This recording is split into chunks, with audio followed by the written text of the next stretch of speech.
하나님 말씀은 요한계시록 5장 13절과 14절 말씀입니다. 신약성경 404페이지에 있는 말씀 요한계시록 5장 13절과 14절 말씀을 제가 봉독하겠습니다. 내가 또 들으니 하늘 위에와 땅 위에와 땅 아래와 바다 위에와 또 그 가운데 모든 피조물이 이르되 보좌에 앉으시니와 어린 양에게 찬송과 존귀와 영광과 권능을 세세토록 돌릴지어다 하니 내 생물이 이르되 아멘 하고 장로들은 엎드려 경배하더라. 아멘. 사도 요한은 예수님의 12제자 중에서 예수님과 정서적으로 가장 친밀한 관계를 유지했던 제자입니다. 그 요한이 나이가 많이 들었습니다. 그리고 그는 예수 믿는 것 때문에 반모라 하는 섬에 유배되어 있습니다. 이 반모 섬은 지금의 그 터키 서쪽에 있는데 거리적으로는 터키와 가깝고 영토 면에서는 지금 그리스의 영토로 되어 있습니다. 우리나라의 제주도처럼 반모섬도 지금은 유명한 관광지가 되었지만은 옛날에는 유배지였습니다. 아주 벌받는 그런 장소였습니다. 그 유배지에 요한이 있을 때에 어느 주일에 부활하신 예수님께서 나타나셨습니다. 요한계시록 1장에 보면 그 예수님의 모습이 그려져 있는데 정말 위엄이 있고 영광스럽고 또 그 음성은 나팔 소리 같이 큰 음성이었습니다. 그래서 계시록 1장 17절 말씀을 보면은 예수님의 그 모습을 본 요한이 죽은 자 같이 되었다. 그렇게 이야기를 합니다. 그렇게 반가운 예수님을 만났는데 너무 다르고 너무 위험 있는 모습으로 나타나서 죽은 자 같이 되었다고 그럽니다. 그러면서 예수님께서 죽은 자 같이 된 그 요한에게 오른손을 요한에게 얹고 이르시되 두려워하지 말라. 나는 처음이요 마지막이니. 이러면서 이제 예수님께서 요한에게 말씀을 주시기 시작합니다. 그리고 계시록 3장까지 예수님께서 7 교회에 보낼 편지를 말씀해 주시면서 이렇게 편지해라 하는 내용이 요한계시록 3장까지 기록되어 있습니다. 자, 그 편지를 말씀하신 후에 4장 1절에서 예수님은 요한을 특별한 세계로 초대해 주셨습니다. 4장 1절 말씀을 보시면 중간에 처음에 내게 말하던 나팔 소리 같은 그 음성이 이르되, 예수님께서 하신 말씀이에요. 이리로 올라오라. 이후에 마땅히 일어날 일들을 내가 네게 보이리라. 그러니까 지금은 천상에서 이런 일이 일어나는데 앞으로 이 땅에서도 이렇게 될 것이다 라고 하는 것을 미리 보여주신 거예요. 그래서 4장 2절부터 시작해서 5장 오늘 읽은 마지막 14절까지 내용은 요한이 본 하늘의 예배의 모습입니다. 그래서 예수님께서 요한에게 천상의 예배, 하늘의 예배를 미리 보여주신 겁니다. 왜 보여주셨을까요? 왜 우리에게 이걸 알려주셨을까요? 많은 이유가 있겠지만 그 중에 하나는 오늘 우리가 이 천상의 예배를 미리 알고 이 땅에 있지만은 그런 예배를 추구하라고 우리에게 보여주신 것 아니겠습니까? 이번 1박 기도회를 다녀온 후 우리에게 가장 먼저 일어나야 할 변화는 예배의 변화입니다. 그 변화는 다름 아니라 이 땅에서 천상의 예배를 미리 드리는 것입니다. 우리가 비록 이 땅에 살고 있지만 오늘 본문을 통해서 천상의 예배를 알고 이 땅에서 미리 천상의 예배를 드릴 수 있기를 소원합니다. 자, 천상의 예배는 어떤 예배입니까? 첫째로 천상의 예배는 세상의 모든 피조물이 온 마음 다해서 하나님과 어린 양 예수께만 영광 돌리는 예배입니다. 여러분 4장 2절을 보시면 요한이 하늘 세계에서 제일 먼저 본 것이 보좌였습니다. 여러분 보좌는 어떤 자리입니까? 왕이 앉는 자리입니다. 그 당시로 말하면 황제가 앉는 자리입니다.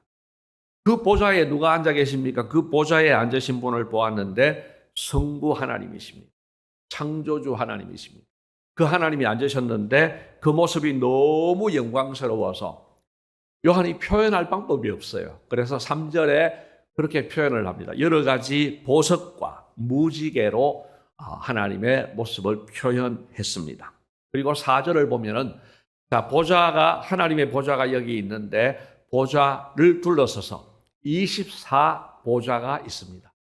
그 24보좌에는 24장로들이 앉아 있었어요. 그 24장로들은 구약과 신약의 교회를 대표하는 사람들을 상징하는 겁니다. 우리 구약시대 이스라엘에는 12지파가 있었죠. 또 신약시대 예수님에게는 12제자가 있었습니다. 12사도.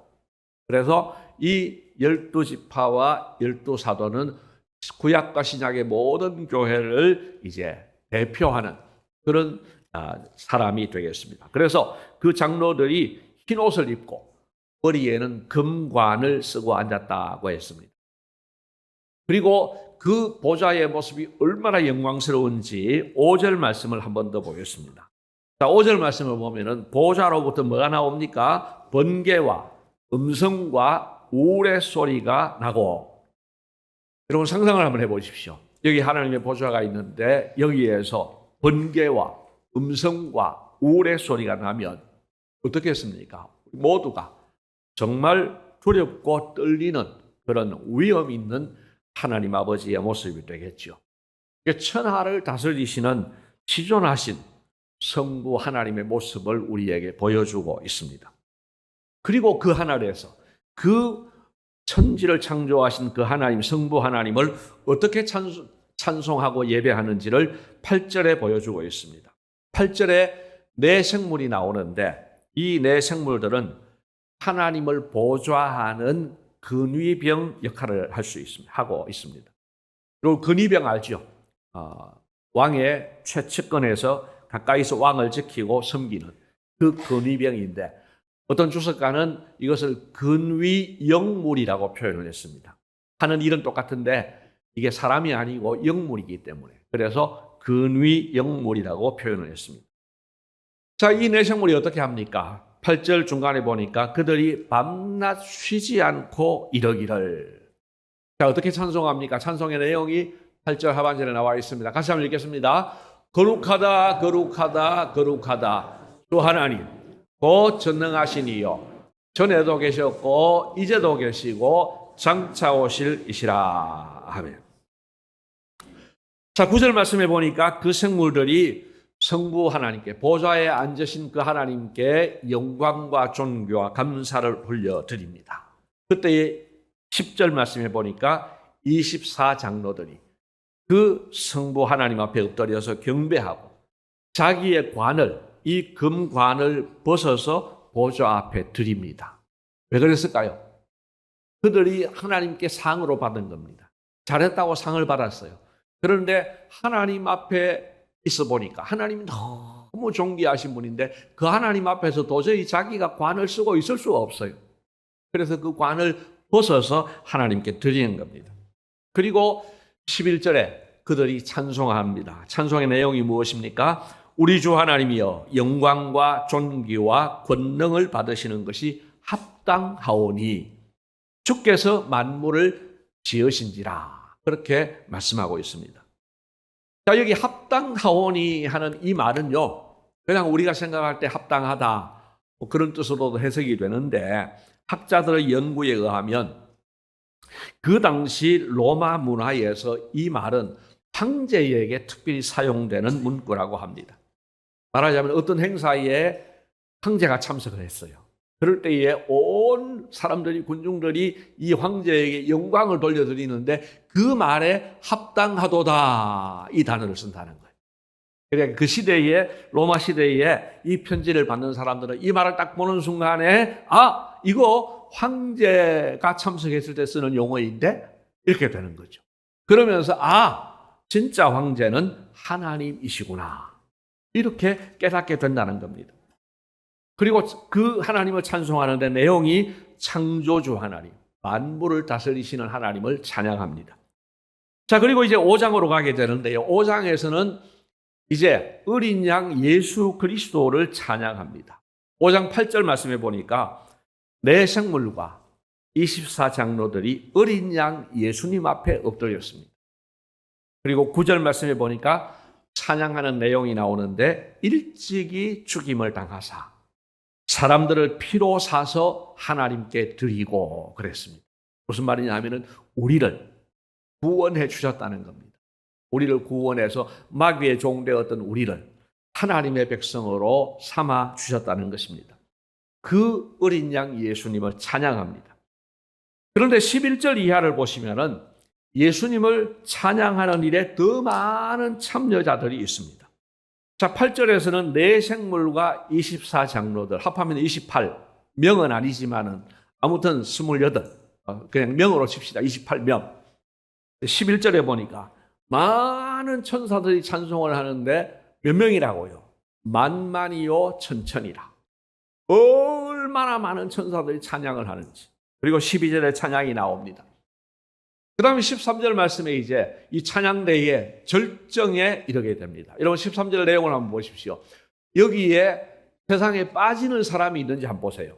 자, 보세요. 하늘 위에와 땅 위에와 땅 아래와 바다 위에와 또 그 가운데 모든 피조물이 이르되, 여러분 빠지는 존재가 있습니까? 다 포함한 모든 피조물이 예외 없이 이제 찬양을 드리는데, 누구에게 찬양을 드립니까?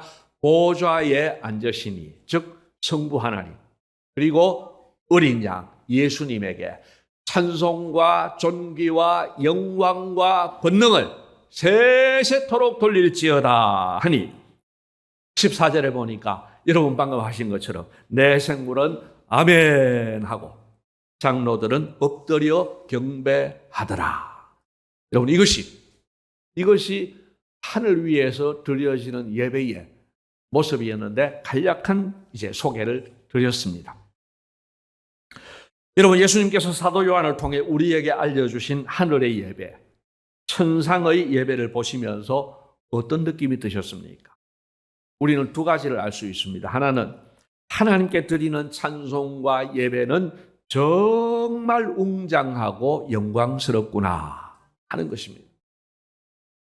또 한 가지는 찬송과 예배를 드리는 분들은 말로 다 할 수 없는 감격 가운데 예배를 드리는구나 하는 것을 알 수 있습니다. 여러분, 그러면 우리는 어떻게 해야 되겠습니까? 그 하나님이 오늘 이 자리에 앉아 계시는데, 우리의 눈에 보이지 않지만 그 하나님이 여기에 보좌에 앉아 계신다고 하면 우리는 어떻게 예배를 드려야 되겠습니까? 오늘 두 번째 생각할 것은 우리가 어떻게 예배를 드려야 되는가 하는 것입니다. 자, 예수님께서는 성도들이 이 땅에서 미리 천상의 예배를 드리도록 우리를 초청하고 계십니다. 우리가 먼저 알아야 할 것은 우리 하나님이 우리가 생각하는 것보다 더 크고 더 높으신 하나님이라는 점입니다. 여러분, 보좌에 앉으신 성부 하나님은 만물의 창조주이시며 우리가 생각하는 것보다 더 크신 온 세계의 지존이십니다. 최고이십니다. 또한 어린 양 예수님은 우리를 구속하신 분으로서 모든 영광을 받기에 합당하신 분입니다. 그러므로 우리는 이런 하나님께, 이런 예수님에게 합당한 영광을 돌려드려야 되겠습니다. 우리 군대 갔다 오신 분들, 군대에서 뭐 소대장도 있고 중대장도 있고 이래 하는데, 소대장, 중대장에게 사단장 예우를 하지 않아요. 그런데요, 연대장, 대대장, 뭐 각종 급수에 따라서 예우를 하는데 별이 뜨면은 달라요. 장군이 오면은요, 정말 산천초목이 뜬다고 해요. 얼마나 높이 대하는지. 사회로 말하면은, 여러분, 구청장이 참석하는 행사와 부산시장이 참석하는 행사와 대통령이 참석하는 행사는 의전이 다를 수밖에 없는 거예요. 자, 같은 맥락에서 우리는 하나님께 어떻게 예배해야 되겠습니까? 한마디로 말하면은 그 하나님께 합당한 예배를 드려야 된다, 이 말씀입니다. 동의하시죠? 그 하나님에게 합당한 예배를 드려야 되는 거죠. 그럼 그 하나님에게 합당한 예배는 어떻게 표현할 수 있겠습니까? 우리의 인간의 짧은 언어로 가지고 표현할 방법이 없어가지고 제가 연구해서 표현한 것이 이 표현입니다. 온 마음 다해 예배합시다. 여러분 따라합시다. 온 마음 다해 예배합시다. 여러분 우리가 드릴 수 있는 것, 우리가 드릴 수 있는 최상의 것은 온 마음 다해서 그 하나님을 예배해야 되는 것입니다. 다른 표현으로 하면 전심으로 예배해야 됩니다. 자, 이것이 우리의 기본적인 자세요 태도입니다. 마음 중심입니다. 오늘 우리가 예배 드릴 때에 이 시간부터라도 온 마음 다해 하나님을 예배할 수 있기를 축복합니다. 우리는 평생에 그런 마음으로 예배 드려야 됩니다. 그러면 이걸 어떻게 구체화할까? 이게 그냥 머릿속으로만 있어서는 안 되잖아요. 그래서 실제로 어떻게 해야 되겠는가? 그때에 제가 5가지 실천 사항으로 정리를 해봤습니다. 이게 다는 아니에요. 그러나 이런 것들이 꼭 필요합니다. 이 5가지는 다음 주일부터, 아니 오늘부터라도 남은 예배 순서에서 이렇게 드리면 좋겠습니다. 첫째로는 무슨 일이 있어도 예배에 빠지지 말고, 정말 특별한 사정이 아니라면 결석하지 말고 현장 예배를 드려야 되겠다 하는 것입니다. 여러분 이 시간은요, 하나님과의 약속 시간입니다. 특히 이 주일 예배는 유일한 공예배입니다. 여러분 그전에는 주일 오전 예배라는 말을 썼어요. 주일 오전 예배와 이제 상대가 되는 건 주일 오후 예배겠죠. 또 그전에는 주일 낮 예배라는 말을 썼어요. 그 말은 주일 밤 예배하고 이제 이렇게 상대가 되겠죠. 지금 여러분 주보를 보십시오. 주일 예배입니다. 다른 거하고 급이 달라요. 이 주일 예배는 정말 우리가 최선을 다해 참석해야 됩니다. 물론 오후 예배는 오후 예배대로 의미가 있어서 참석하시면 좋습니다. 수요 예배도 그렇습니다. 새벽 기도도 그렇습니다. 그러나 주일 예배만은 정말 목숨 거는 마음으로 예배에 참석하시고 그 예배를 사수해야 됩니다. 입원 치료받고 계실 때나 또 해외에 출장 가셨을 때나 주일에 근무를 하시는 분들, 또 나중에 이제 거동을 못 하시게 되면 그때 영상으로 예배 드리는 거예요. 그때 영상으로 예배를 드리는 겁니다. 영상으로 예배를 드린다면 여러분 더 집중해서 드리시고, 그리고 할 수 있는 한 결석하지 말고 이 현장에 나와서, 이 예배의 현장에 나와서 예배 드릴 수 있기를 축복합니다. 여러분 이 예배, 우리가 하나님과의 약속을 제쳐놓고 얼마나 더 중요한 일을 하겠습니까? 여러분 하나님 앞에 그렇게 결석하지 말고 이 자리에 나와서 약속 장소, 이 자리에 와서 하나님을 예배해야 되겠습니다. 두 번째로는 지각하지 말고 미리 오셔서 사모하는 마음으로 예배를 준비하고 드려야 되겠습니다. 여러분 영화관에서 영화를 볼 때는 준비가 필요 없어요. 조금 늦어서 앞부분을 놓쳐도 전체 줄거리를 이해하는 데 큰 어려움이 없습니다.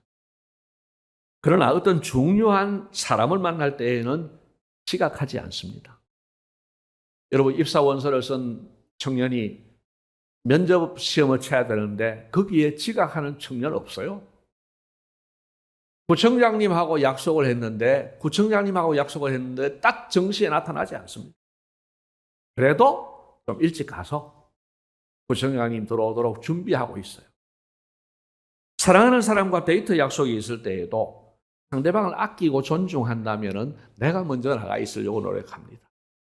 이게 사람 사는 데에서 도리가 아니겠습니까? 특별히 예배는 우리가 영어로 드리는 거예요. 그런데 우리가 운전을 해서 오든지 또는 걸어서 오든지 이 사람도 보고 저 사람도 보고 지나가는 차도 보고 그렇게 해 오다가 딱 이 자리에 앉을 때에 영적인 모드로 전환이 바로 되느냐? 이게 전기 콘센트 옮기듯이 그렇게 되는 게 아니잖아요. 이 자리에 나와서 앉아서 여기에서 기도도 하시고, 또 오늘의 성경 본문은 어떤 본문일까? 읽어도 보시고, 여러분 주보에 보면은 오늘 설교 요약도 있습니다. 그 설교 요약도 한번 읽어보시고, 오늘 설교가 이런 큰 내용이 있구나. 그러면서 기도하고, 또 제가 한 5분 전쯤에는 옆에 계신 분들과 인사도 하고 그리고 찬송 한 장 부르고 11시 땡에서 예배를 시작을 합니다. 그러면은 우리가 하나님께 준비하고 예배 드리려고 하면은 적어도 10분, 15분 전에 오셔가지고 뭐 그 전에 오시면 더 좋고요. 또 사실은 그 전에 오신 분들이 많아요. 적어도 10분, 15분 전에 오셔가지고 그렇게 준비하고 그렇게 예배 드리면 헐레벌떡하고 와서 예배 드리는 것보다도 훨씬 더 하나님이 받으시는 예배가 되지 않겠습니까? 그래서 결석하지 말고 지각하지 말고 이유에 대해서는 뭐 설명을 드렸습니다. 세 번째로는 예배 순서 중에 하나님께 드리는 순서가 있어요. 그 하나님께 드리는 예배 순서는 온 맘 다해 드리는 겁니다. 자, 하나님께 드리는 순서 신앙 고백입니다. 또 찬송과 찬양대 찬양 그리고 기도, 헌금 이런 것들은 하나님께 우리가 드리는 거예요. 그런데 받으시는 분이 어떤 분이시냐? 4장과 5장에서 보신 대로 지존하신 분입니다. 그리고 그 하나님은 우리의 마음과 생각까지 다 아시는 분입니다. 그분에게 어떻게 드려야 되겠습니까? 온 맘 다해 드려야 합니다. 예배의 핵심은 드리는 겁니다. 여러분 4장과 5장에서 우리가 은혜 받는 것도 중요하지만 하나님께 드리는 거예요. 신앙 고백을 할 때, 사도신경으로 신앙 고백을 할 때 그냥 줄줄줄줄 암송하지 마시고 그 한마디 한마디 뜻을 기억하면서 이게 내 고백이에요.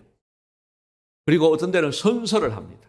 손을 들고 선서하듯이. 그래서 우리가 선서로는 하지 않지만 여러분 신앙 고백을 할 때에 내 마음의 고백으로 그렇게 한 문장 한 문장 또박또박 우리는 고백을 담아서 하나님께 올려드려야 됩니다. 또한 찬송할 때 여러분 찬송할 때 제가 누구 개인복 하는 이야기 아닙니다. 많은 분들이 찬송 시간에 입을 안 벌려요. 뭐 하는지 몰라요. 또 찬송을 부르는데 입만 딸싹딸싹해요. 보면 압니다, 여러분. 입만 딸싹딸싹해요. 다른 거는 몰라도 찬송은 저처럼 부르세요. 제가요, 전도사 시절에 담임 목사님이 이제 유고가 되었는데, 전도사들이 돌아가면서 주일 예배에 이제 사회를 봤어요. 어떤 안수 집사님이 저한테 와서 충고를 하더라고요. 전도사님 소리가 너무 커요. 좀 살살 부르세요. 제가 그래 경고를 받은 사람입니다. 여러분, 하나님을 찬송할 때 마음껏, 목청껏 찬송하시기를 바랍니다. 노래방 가는지 안 가는지 모르지만 노래방 가서 노래하는 사람들의 이렇게 보면은요, 저는 몇십 년 전에 한번 가봤는데 진짜 세게 부르더라고. 난리가 나더라고. 거기 가서는 난리 나게 부르면서 여기서는 그냥 입만 딸싹딸싹. 에이, 하나님 기뻐 받으시겠습니까? 여러분, 찬송 부를 때 목청껏 찬송하십시다. 목청껏 찬송하는 거예요. 찬양대 시간에. 이 찬양대만 찬양하는 게 아니고 찬양대는 우리를 대표해서 찬양하는 거예요. 그래서 그 찬양 한마디 한마디에 가사도 나오지 않습니까? 이 가사로 내가 함께 고백을 하는 거예요. 기도할 때에도 대표 기도, 거기는 내가 포함된 기도예요. 그래서 그 기도에 하나하나에 아멘 하면서 기도하는 겁니다. 헌금할 때 하나님 내 형편을 다 아시는 분이에요. 그 하나님 앞에 인색하지 않도록. 뭐 각자 형편이 있잖아요. 인색하지 않도록. 어떤 분은 그렇게 표현을 했습니다. 하나님 앞에 주일 예배 드릴 때에 내 손님이 왔을 때에 커피 한 잔 마시는 정도로 대접할 건가? 식사 한 끼 대접하는 정도로 할 건가? 뭐 그런 이야기를 써놓은 걸 봤습니다. 물론 자기 형편대로입니다. 그래서 우리가 하나님 앞에 인색하지 않도록 온 맘 다해 드리는 겁니다. 네 번째로는 받는 순서가 있어요. 하나님으로부터 받는 순서가 있는데 받는 순서는 사모하는 마음으로 입을 크게 벌려 받읍시다. 특별히 설교하고 축도가 이제 받는 시간인데요. 설교는 여러분 하나님께서 지금 나에게 주시는 말씀으로 들으시면 됩니다. 그 말이 맞습니다. 여러분 그 많은 말씀 중에 오늘 이 본문이 선택되었어요. 이 본문으로도 여러 방향으로 설교할 수 있지만은 한 30분 안쪽으로 이런 메시지로 설교하는 것. 거기에는 하나님의 인도하심이 있는 거예요.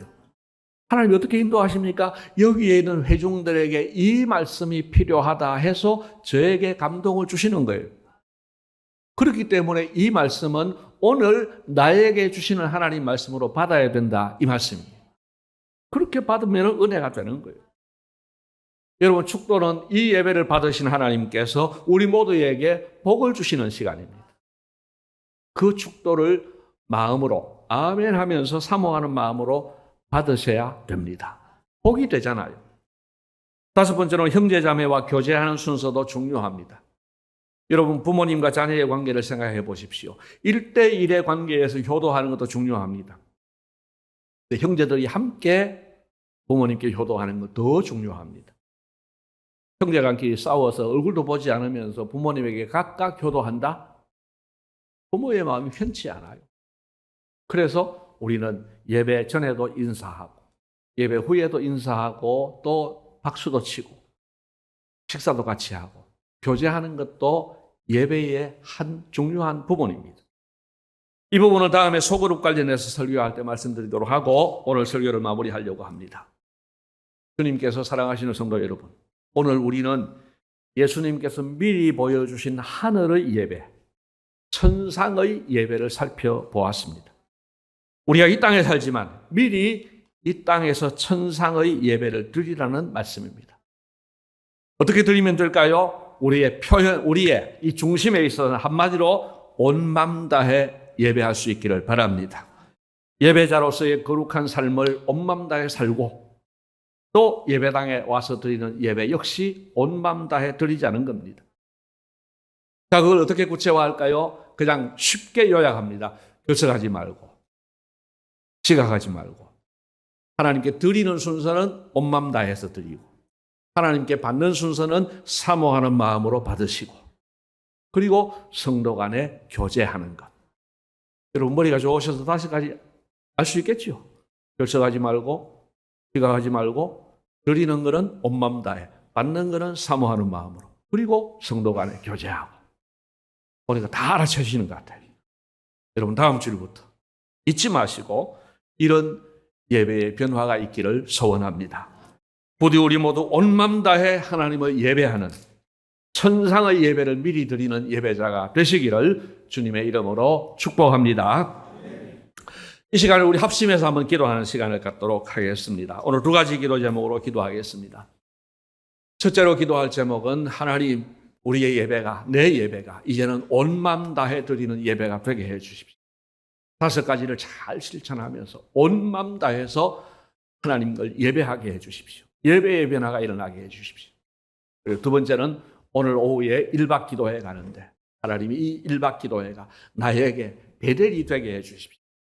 또 참석하지 못하는 분들도 사정이 있어 참석하지는 못하지만은 그런 마음으로 기도하고 또 가신 분들을 위해서 기도해 주시고 이 앞으로의 예배의 변화와 오늘 1박 기도회를 위해서 우리 합심해서 통성을 한번 기도하시겠습니다.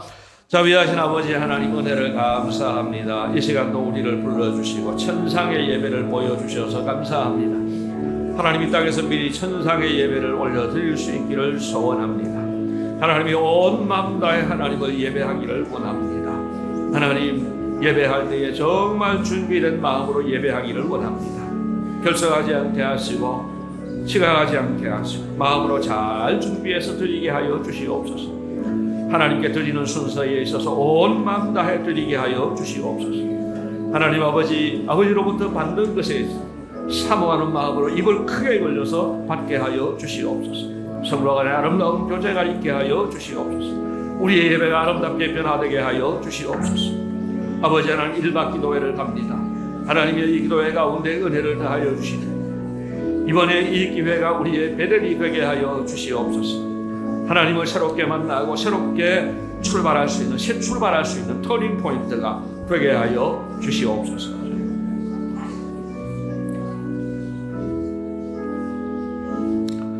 고맙습니다, 주님. 예수님께서 사도 요한을 통해 천상의 예배, 하늘의 예배를 우리에게 먼저 보여주셨습니다. 하나님, 이 예배를 본받게 하시고 온 마음 다해 예배하게 하여 주시옵소서. 주님, 하나님이 기뻐 받으시는 예배를 드릴 수 있도록 주님, 한 주간 예배자로서 준비된 삶을 살게 하시고 주일에 모일 때에 온 마음 다해 예배하게 하여 주시옵소서.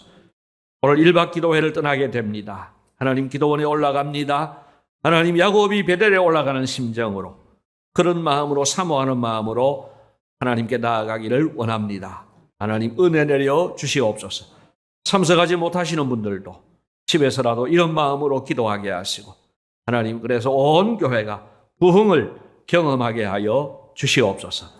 감사하옵고 예수님 이름으로 기도드리옵나이다. 아멘.